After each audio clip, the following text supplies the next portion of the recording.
Gewoon wij zucht een douwenmelker thuis hoe lang het zijn douw in een vleg dien had. Dit keer moet het bij de kroeg geregistreerd worden. Likas Sjertiets doet het ook op een centraal punt dien waard.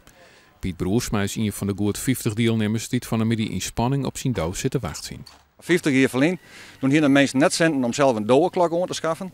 Dus die er een centraal in het dorp een douwenklok en daar gingen de mensen dan heen met de rinkjes van de douwen en daar werden de douwen klokt. Nou ja, dat doen we hier ook, alleen nog hopelijk zonder ongelukken. Broersma wen het vlak bij de kroeg dat inklokt worden mat. Je zou het denken dat hij een groot voordeel had, maar zo makkelijk is dat net. Ik ken waarschijnlijk het eerste bij de kroeg wezen, tenminste dat mijn douw op tijd is. Alleen nog, ik kreeg maar een minuut vergoeding van mijn fietstijd. En als je in een wedstrijd op het Zuideind wen, dan krijg je een minuut 5. En wen je in Twieslerheide op het zuidelijkste eind, dan krijg je een minuut 12. De spanning zit hem vooral in het wachten, want wanneer komen die douwen nou? En dat wordt het van een middag lang. Heel lang. Het is op mij nog steeds 40 minuten ongeveer. De tijd is net zo heel lang.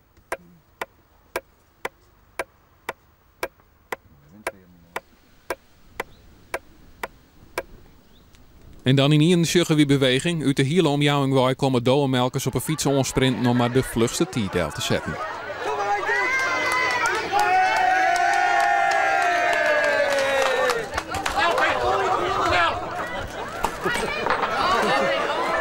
Ik had toch wel liever het fietsen voor hier, wie de bedoeling had, maar ik denk het ken al voor de eerste prijs, want ik hier al jet dat er nog geen douwen waren. En dan ben ik toch tweede, had ik begrepen. Joen wordt de winnaar bekendmaken. De douwen had voor de wedstrijd 190 kilometer flying van Bokstel naar de Westerheen.